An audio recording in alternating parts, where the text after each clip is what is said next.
好，各位观众，大家好，欢迎收看 I'm Dr. Bonnie Henry, 港湾 TV Provincial Health Officer for British Columbia. 今天 And this is our 9月 COVID-19 10月 update 22 for 号 BC for October 22nd. I want to start by acknowledging that we are on the traditional territories of the Lekwungen-speaking people, currently the Songhees and Esquimalt First Nations, and we are, as always, very grateful to be doing our work on these lands today. So today I want to talk to an update from our last 24 hours, as we do, 昨天是but also 200 to 多个 talk about some of the areas of concern that we have. 那么今天还是要为大家重点焦虑的 To 事情 start, 说一 we've 下。 had an additional 274 people diagnosed with COVID-19 in British 274 Columbia, 个 including one epidemiologically linked 274 case, 个 bringing our total number of people with COVID-19 to 12,331 in British Columbia. That includes 12331个 4,260 people in Vancouver Coastal Health, 6,720 sorry, I can't even read my writing, in Fraser Health, 249 people in Vancouver Island, 644 people in Interior Health, 365 people in Northern Health, and 88 people who generally reside outside of Canada. We have 1,920 active cases right now, of whom 71 are hospitalized, 24 of whom are in critical care or ICU. We thankfully have no new deaths to report today. 没有死亡 But but we do have 4,425 people under active public health monitoring 4000多个 and 在监视下 10,114 people who are considered recovered. I do want to take a moment, however, to recognize the data was released yesterday from the coroner around the number of people in British Columbia who have died from overdoses. 那么他也是说到了昨天从这个验尸官那边听到的消息是说，今年目前为止在9月份到现在已经overdose 的死亡人数已经超过了170个，所以这个也是这个很悲伤的一件事情。所以对在流行病期间各种非正常死亡的家庭个人亲属表示诚挚的哀悼。 We have no new healthcare outbreaks to 这个医疗诊所、卫生机构的爆发没有。 The Weinberg residence has now been declared over. That leaves 那 us 么 with 有一个已经被 19宣布 outbreaks in our 结束疫 healthcare 情。 system, 17 in long-term care or assisted living, 那么 and two 17个 acute 长期 care. 护理院，2个和急诊性诊疗所 950 residents, 还在 people, 处于爆发状态。 546 residents and 404 staff. There have been no new community 那 outbreaks. 么没有新增 However, 的社 yesterday 区 we 爆 had our 发。 first school outbreak announced. 哦， And that is one of the issues 有 that I 一个 want to 学校 talk to 爆 you 发 about today. 宣布。 The 第一个 identification of this outbreak came because of the work that we're doing with schools across the province to monitor and to contact trace anybody 那 who 么 has 他 been 说我们公卫系 exposed 统呢 in 现 our 在也 school 是积极跟 system. 踪调查，联系这些 And 人。 while it is obviously not what any of us want to see, 我们 it is 不希望， not 他说我们每个人都 unexpected, 不希望 as we 看到 know 这个 that 倾向。 COVID-19 is still circulating 所以 in our 他就告诉 communities, 大家，这 and 个 we 新 know 冠 that 病 that is 毒在我们的 reflected 社 in 区里 what 边 is 还在流 happening in 传 our school 流行， communities as 所以 well. 包括我们的学校都 Public 是这 health 样。 teams in 所以我 Interior 们的 Health 公卫系统工作人 identified 员 that 已 there 经 was 在积极的 unlate 联系调查 transmission. 找出 Initially, there were 3传染的人 cases identified, 现在已经 and as 是 of today, 3 as 个， the 有一个学校 investigation 是 continues, 相互之间 we're 没 up to 关联的 5 cases 当然调查在 that are 进行当 related 中 in the school community. 有5个是在 And 学校 steps were 跟 taken 相关 by 的。 public health, working with the school, 所以我们 to ensure 的 that 公卫系 they 统 can contain the spread 跟学校 to 在 the 积极联 involved 系 cohorts. 能够确保 And 其 right 他的 now, 人 that 都 means 安全。 160 people in the school community are at home self-isolating. 那么 and the 在这个 school 学 is 校呢，已 working 经有 with the 167 个 families 孩 to 子 make sure that 家里 ongoing 相关的人 educational 员 needs can be 已经 met. 在家隔离 And 了。 public health teams 所以我们的 continue to 公 be 卫系统 on-site 工作人员 working 还 with 是 the 在 school 现场 community 给他 to 们 continue 支 the 持 investigation and 跟 make 那 sure 个 that we 指 have a 导 full 和 picture of 调 who 查 has potentially 确 been 保 exposed 我们 and 整 who 个 may 调 develop 查清楚 symptoms in 整 the 个 coming weeks. 爆发的情况 And 包 just a 括还有 reminder 还有哪些 that 人 we 有 are 症状 working 出 very 来 closely with 所 the 以 school community, 所以我 and 们 if 这个 you've 也 not 提醒 been 我们要 contacted 积 by 极 public 的 health to 积极的关注我们 self-isolate, 学 that you 校 can continue to monitor yourself 如 and 果 go to 你自 school 己 as you 不能 normally 自 would. 我审查自 I 我 do 监 want to 测的 give a 话 little 那么 bit of 也要让我们知道。所以我们已经要告诉大家，我们对所有的学校 exposure 都是在包括这个从9月份到现在为止，已经都在 BC CDC 网站上。他说这个包括了60万的孩子们，35000个教师，所以现在只有213个。他说现在有6个零星的这个爆发的案例所以就是这个 exposure， 所以这个是第一个学校的爆发。我相信今天马上媒体开始要说了。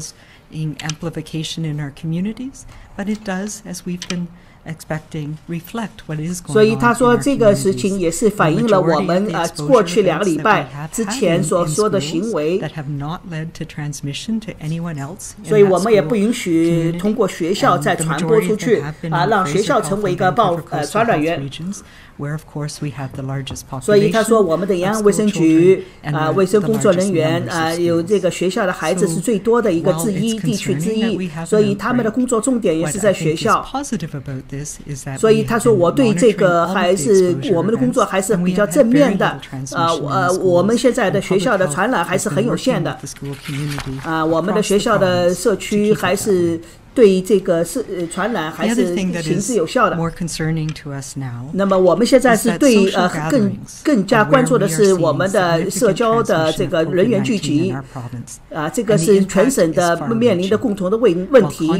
我们已经看到了很多的流传，就是因为社交聚集引起的。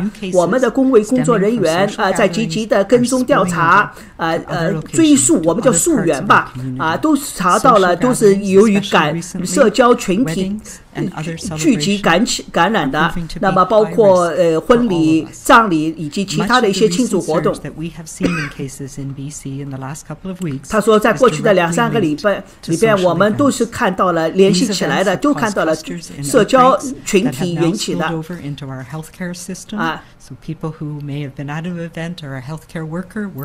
所以我已经没有说话讲了，还是这些洋人他们没有这个社交，他们就活不了了。那么他说这么多的案例里边，主要是集中在我们低陆平原。那么很多的，但是呢，因为是低陆平原的很多的聚集，那么但是呢，还有其他的省份的其他的地方传播出去了到我们内陆到北部等等。所以希望大家能够在社交活动的时候争取还是保持社交距离什么生日婚礼等等希望大家人群聚集的少一点希望大家还是能够保持物理距离。他说我知道这个是很难是因为各种各样的原因，但是我们都是社交动物。他说我们是要人和人之间交流我们是要有庆祝活动这个是很难这个让大家能够有各种各样的限制这样的话，但是这个只能是阻止病毒的传播的有效一个工作。我们一定要清楚我们自己行为所带来的后果，给人家带来的风险我们离开了人群聚集，我们把这个风险又传染给不应该传染的人。所以包括了这个 party 包括了大家租赁的这个房子这些餐厅宴会等等。然后呢，大家还要自己到这个自己的传播的自己家里，或者是长期护理院或者是这个其他的一些社区里边去。所以我们过去已经做过了正确的事情，希望大家还是能够继续正确下去。我也感谢大家的合作，大家遵守我们的公卫系统的这个卫生指导大家认为这个都是很重要的，所以我们大家要敞怀胸怀去做我们应该做的事情，遵守我们的行为规范也要使得我们的经济要重新开放。所以这个是里面是有一个矛盾，但是我们还是要找到一个平衡点。所以我们一定要找到这个主要的传播源，然后要扑灭大这个不要希望大家看到了我们已经有很多的这个工具，所谓的工具技术，也就是他说包括他说这个餐厅的给他们的这个执照等等我们已经过去行之有效了，这已经看到了这个病毒的传播的延缓。那么包括了这个婚礼葬礼希望大家这些人越少越好，越少越好。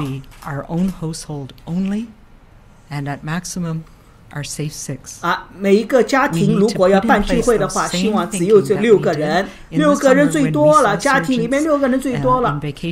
他说在我们家庭里边看到了很多大家有度假屋的租赁看到很多。那么现在呢，这个季节又不对了，又是流感季节，又有天冷了，大家都是要到室内去了，那么更加容易。然后同时呢，学校又开工作又开放，所以这样的话呢容易传播。所以我们这个正好是我们现在这个希望大家社交人群聚集一定要减少这样的话阻止病毒的传播到我们的家里边去传播到我们的社会社团这个社林里边去。所以希望我们大家能够为了经济的发展，同时呢也要安全，所以希望大家能够安全的庆祝，安全的开 party。如果你是作为一个主办长，我也要请求你考虑清楚你邀请的人希望不要觉得这个是冒犯哪些人请到了，这个人没请到，那个人请到了，不要觉得这个是冒犯。这个呢一定要搞清楚，一定要搞清楚风险。如果你不要请，也是表现出你对他们的关心。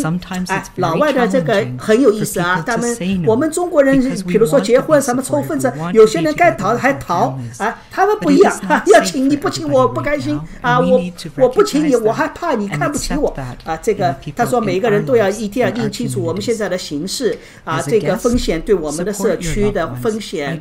所以他说这个我们一定要被邀请人也要选择性的参加一些社交的活动因为现在这个风险对我们每一个人都很大我们在其他的省份美国全世界都看到了这个病毒在失控的状态。所以我们希望我们能够做好每一个人所应该做分内的事能够希望大家能够安全的去做一些庆祝的活动小规模的小范围的小心翼翼的能够让人家记住。那么这样的话我们的风险就不会很大。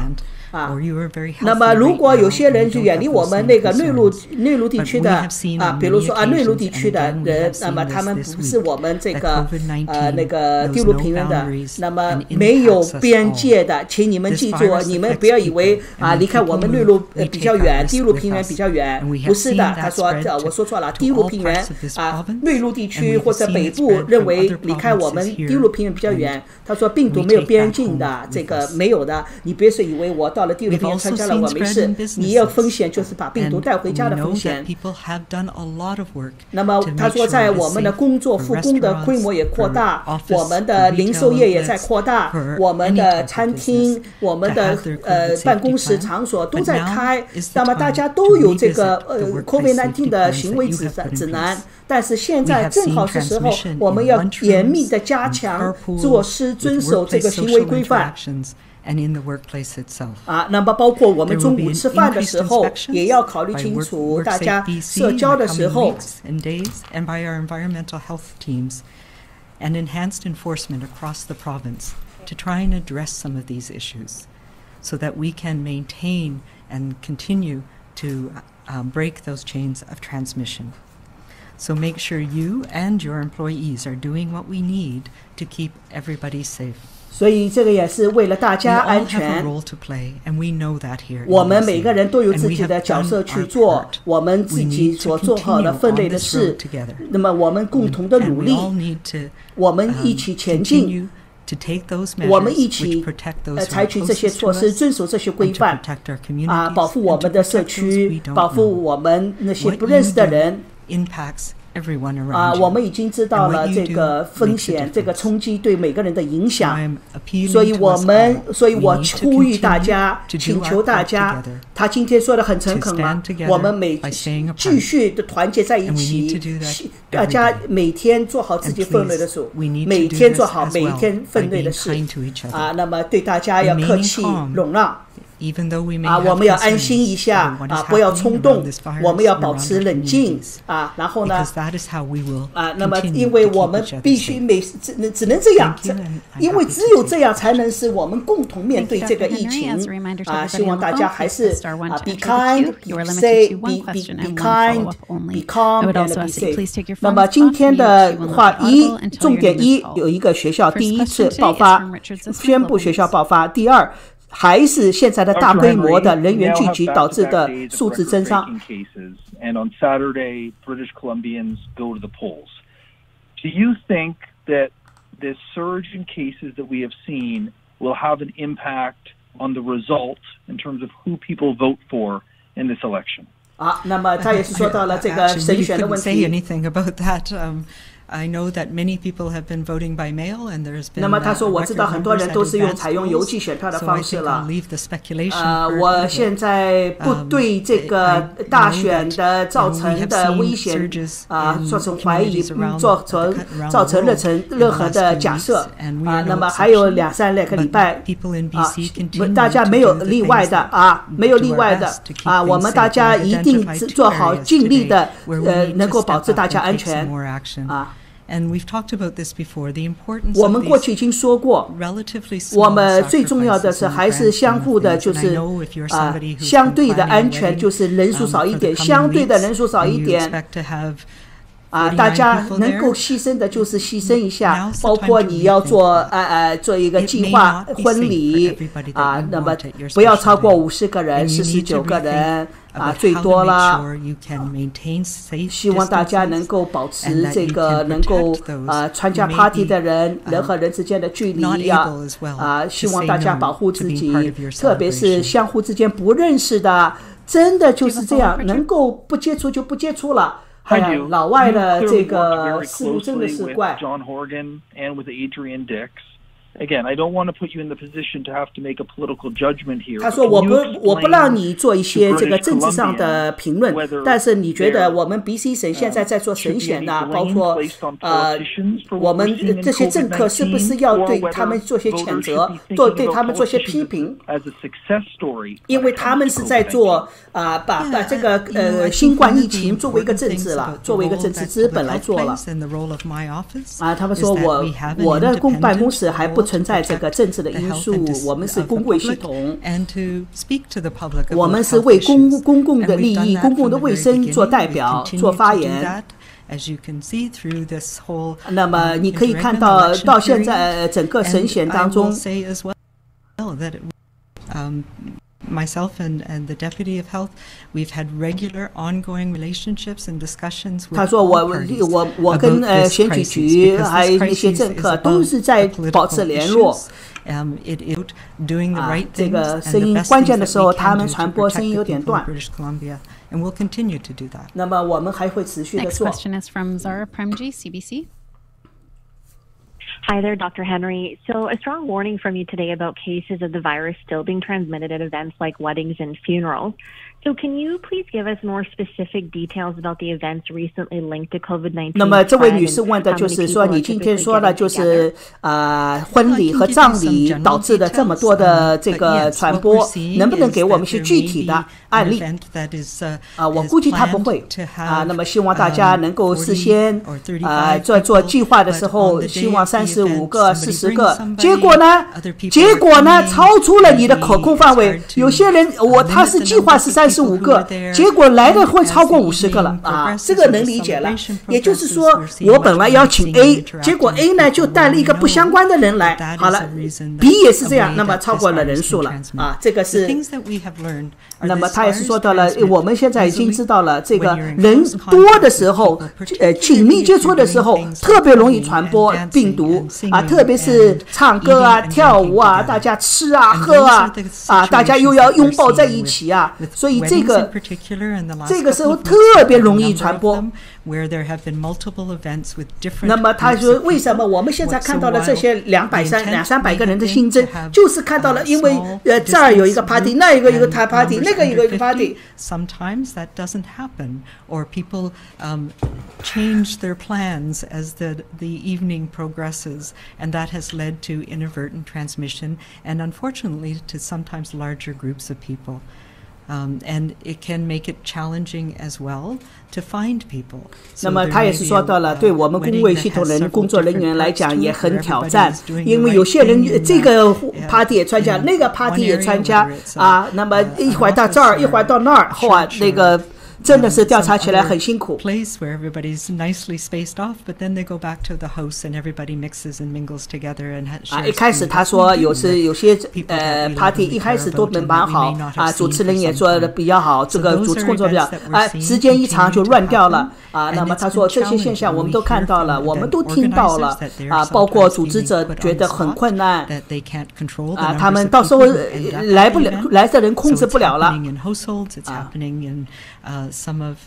啊，特别是一些家里边啊，包括酒店里边、宾馆里边的这些场所，都看到了这些情况啊。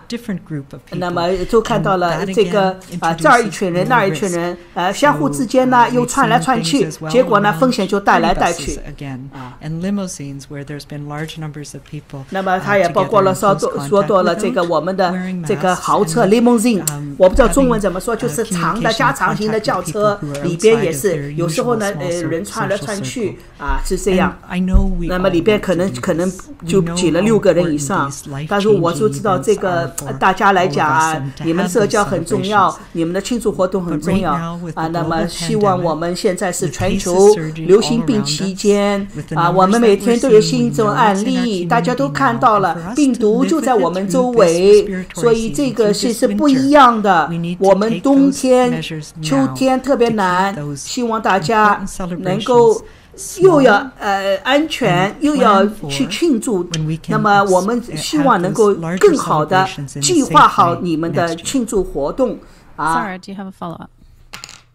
Yes, please. I know you mentioned this a bit earlier, but is it time to reconsider this 50-person limit at gatherings in our province and make them? 那么这位女记者问，能不能回到过去的限制50%社交的这个命令？她说：“我知道这个对你来讲做这个决定很难。那么她说我们在考虑各种选项。” Done all along, we've tried to be consistent. 但是他说我们的政策也要需要一贯性。Even with our winters in BC. 那么现在冬天也来了，我们很多的都是转到室内的话，那么风险又大了。That recognize that inside it's very challenging. 所以需要大家一定要清楚认识到，室内搞各种活动更加困难。2 or 3 or 4 other people, and if we live in a large family with a home with multi-generational， 那么他说有些家庭都是多代的，比如说祖孙3代4代的和那么你每个人都有2-3个人外面去交流话，回来就是分歧很多啊，这个风险就太大，因为你多这个代的家庭又比这个家庭成员结构简单的又风险大，所以希望大家都要考虑到我们的这个社区的安全。And I know I've been saying that for months. 他说我知道我已经这么说了好多个月，但是这个是事实。我们的 BC 省和其他的地方可能有点不一样有点不一样啊。他说，但是呢，大家都看到了我们是怎么住过来的，我们还是需要我们继续维持这些措施。接下来的几个月里边还是需要，我们还是需要大家的支持，需要大家的相互的这个努力。Thanks for taking my question. This is going to elaborate a bit on what Zara was asking you about. But 那么他问的是实验室的这个检测的问题。About the confusion regarding stick to 6. If you're telling people that we need to stick to 6, but they're still spending time with people in their backyards that are up to 20 to 30 people. 那么不是实验室了，又是说到6个人。他说你们社交不是要6个人坚持6个人嘛？那么这里边很多人又有些混乱。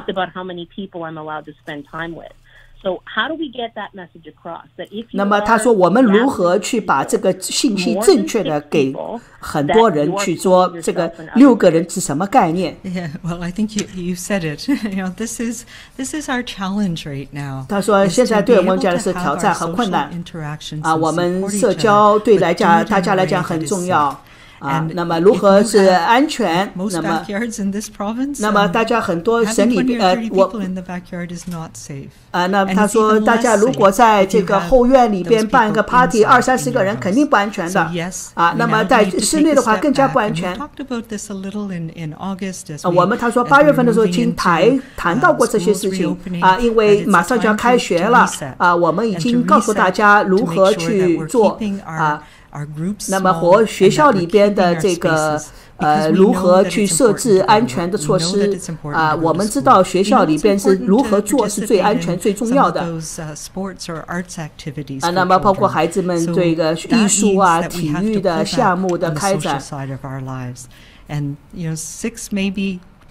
所以有可能6个数字对很多人来讲是多了因为我们每个人接触的其实是不止6个人，你们自己可以去决策一下，你们都有权自己决定，但我只能说接触6个人是最多了所以这个社交是安全，社交是重要的，安全更重要。We asked Dr. Lee about this in Fraser Health today, but there seems to be more clusters linked to community sports and recreational facilities. 那么这位女记者说，今天从卫生局看到了包括 gym 这个健康就是这个体育这个健身方面的得到的 cluster 就是零星的传染也数字多起来了。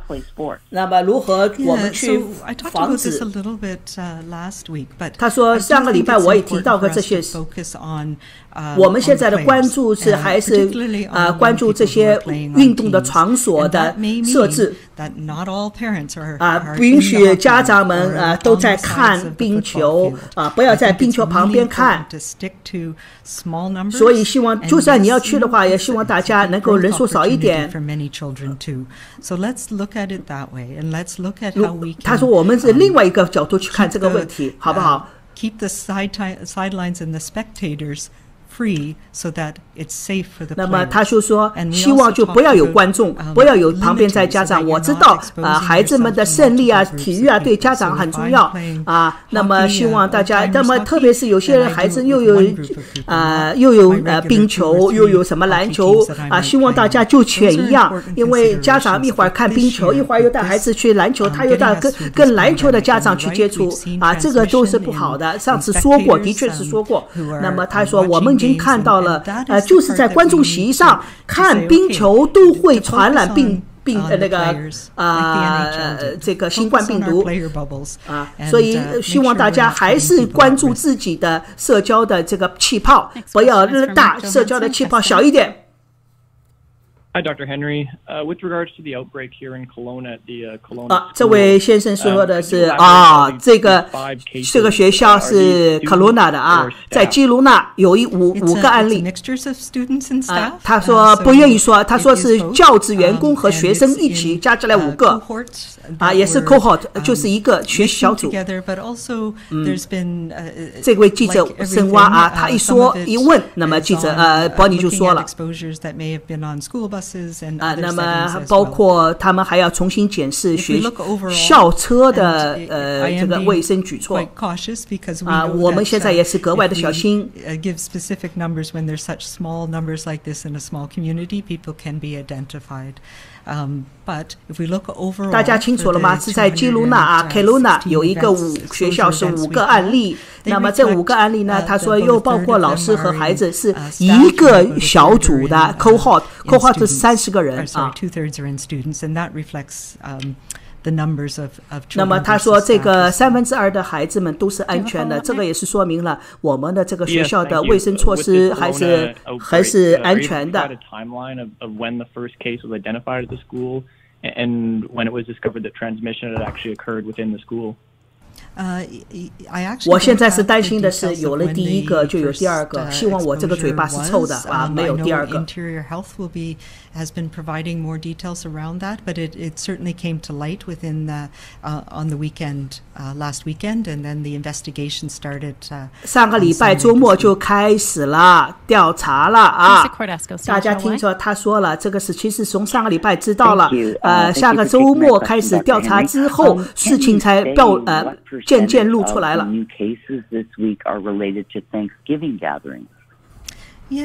这个又是感恩节的人员聚集。那么他说，我们的公卫系统呢，能够调查跟踪溯源的这个工作的流程希望大家能够理解。那么只要是有一例两例联系到这个家庭的感恩节的活动他问的是一个活动Not over the 50 limit, but 但是这个家庭他说没有超过50个人。So a small percentage, but that certainly was 所以他说这个目前为止感恩节聚集家庭聚集感染有一些，但是这个比例不高。这位记者问的，因为感恩节到现在已经2个礼拜了他问就是感恩节聚集导致的新增案例多不多？他说有，不多，比例不高。Tracing COVID cases or whatnot to be doing immunization clinics? No, I think that these things are things that we need to balance, and we've been balancing the need. I know some of the people from Vancouver Island have been redeployed to Fraser to support the work there, and we're looking at how we can do that.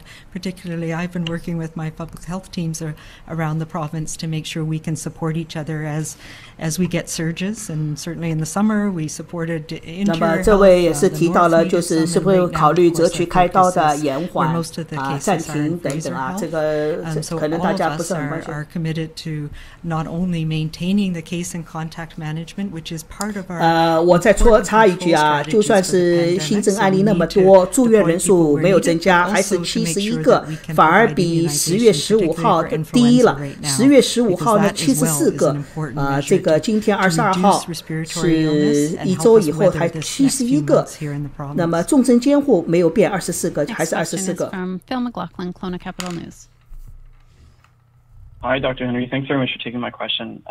With regards to the outbreak at the Kelowna Francophone School, which has caused 160这位还是问的是 Kelowna 的一个学校爆发的事情。 Would or should step in to close a school like this until further notice? 他说爆发的时候，这个学校是会关门。 The school health officer in Kelowna is leading on this. 他说那个Kelowna 市的卫生官在领导的这个措施包括调查，包括隔离right now they're confident that they've 他们现在很自信已经 But that is it is a possibility if 他说当然也有一些可能性 there have been other exposures 可能还有一些exposure 慢慢了解到 then that might be an option. It may be another cohort may need to 有可能有各种选项有可能是另外一个 cohort 被全部隔离，或者是整个学校关离那么这个要根据取决于调查的结果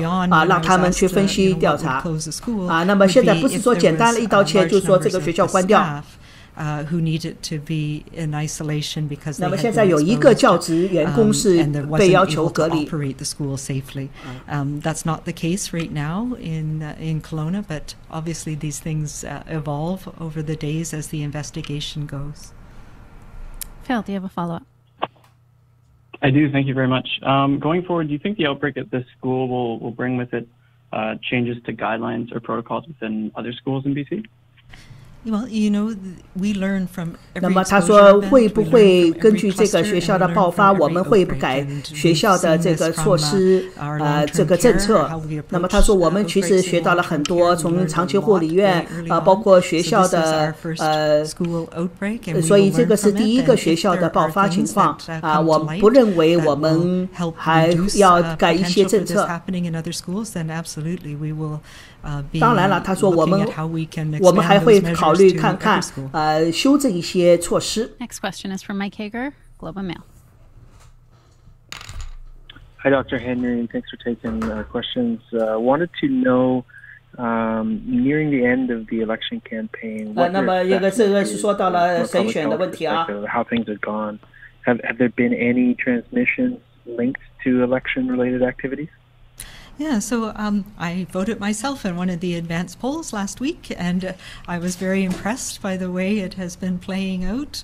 It went very smoothly. There was people were biding their time, wearing masks. The way it was set up was met all the criteria that we needed. So I think Elections BC has done an excellent job, and I know that there's been a lot of people who have taken advantage of the mail-in ballots. 那么他说了，很多人还是喜欢采用这个邮寄选票的方式，这个还是这个避免这个人员的聚集，避免的风险。我觉得这个是对的。这个他说过去的几个礼拜，我们也是强调了这个问题，我们也在积极的跟省的选举局。So were you in contact with the individual parties about their campaigning tactics? 他说你会不会对某一个具体的竞选的人跟他们的竞选的团队啊去看他们有没有这些举措方式 specific activities on the campaign trail nixed by your office for being too risky, and if so, which were those?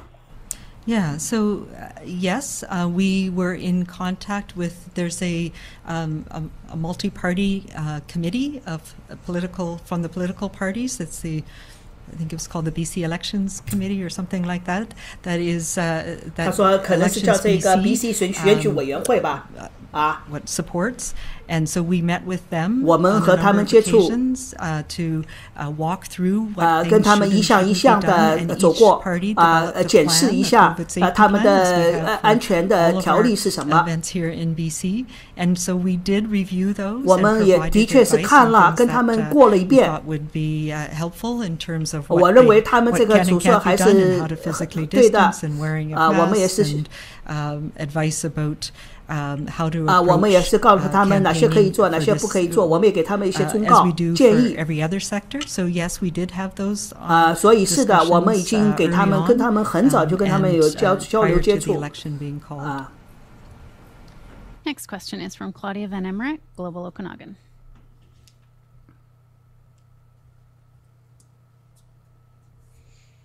Claudia, are you on mute?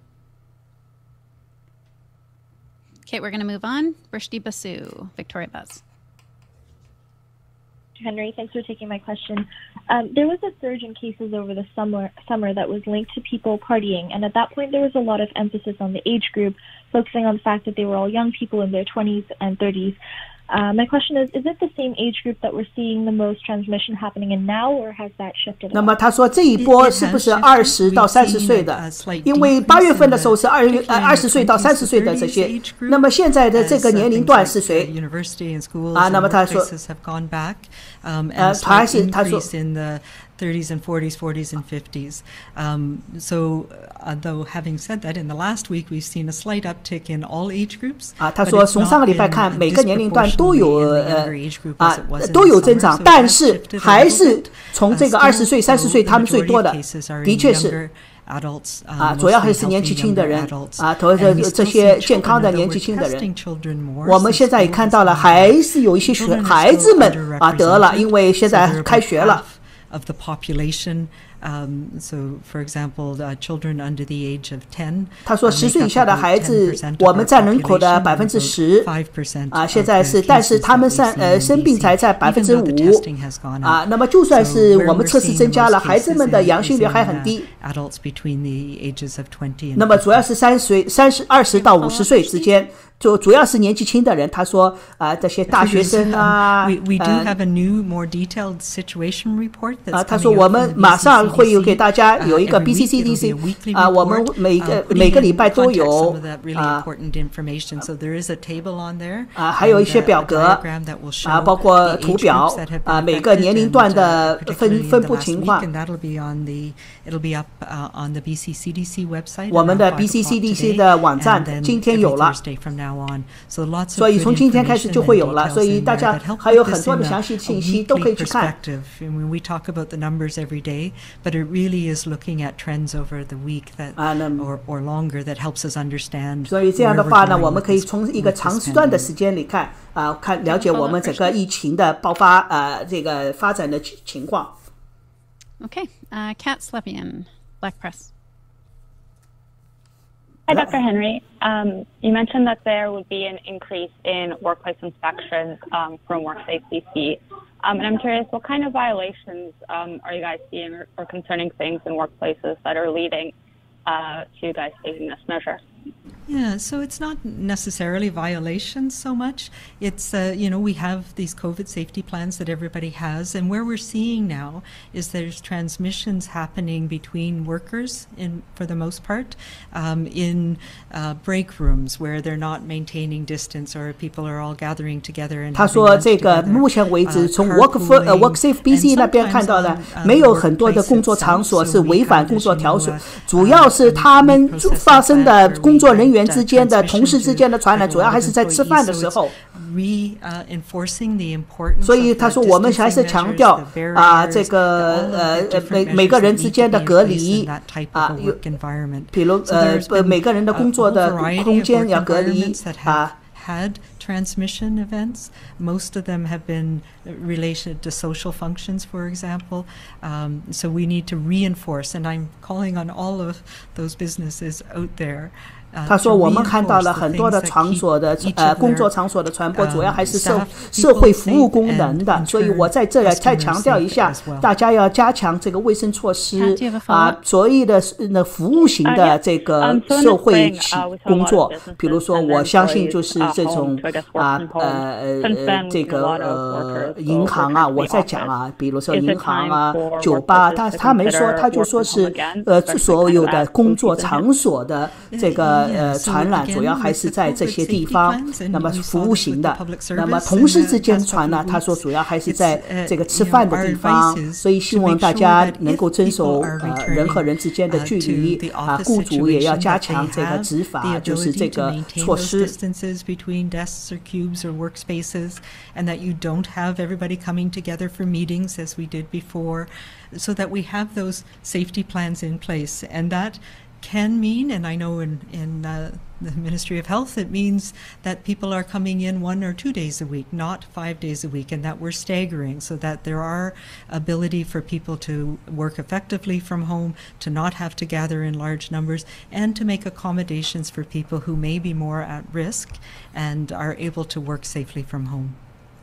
希望也是雇主们能够考虑到员工们的健康安全，主要还是能够在家里边上班的就在家里上班英文里边叫 WFH Work from Home。 Unlinked transmissions, so does that mean these are people that got COVID from outside? 那么这位记者问的就是第一所爆发的 Kelowna 那个学校这个武力是相互之间没关联的那么他说这个学校里边传染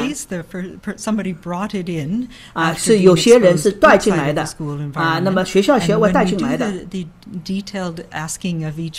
我们每个人都在详细问都问他们的他们接触了谁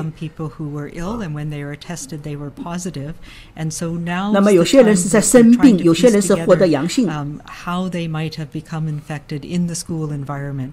So yes, it means that there was transmission happening in the school environment. 他说那么现在了解下来呢那么学校里边的传染是有了所以我们现在在敌机调查当中但是初步的结果看出来学校之间就是学校里边这些外面带进来的这个病毒在学校里边传播了所以这个武力里边虽然有些是不相关但是现在调查下来就是学校里边就是 cohort 的这个传播是有的 while making sure there was no further transmission. 所以现在就是要保证就是不单单是这个 cohort 全部隔离可能其他的 cohort 也要隔离或者是整个学校要关闭2个礼拜所以这样的话呢他说现在都是要看 Kelowna 的那个卫生官领导下的公卫系统的调查结果 There's no link to Quebec that I'm aware of, but there certainly 他说我知道跟魁北克没有关系不是那边传过来但是是其他省份传过来的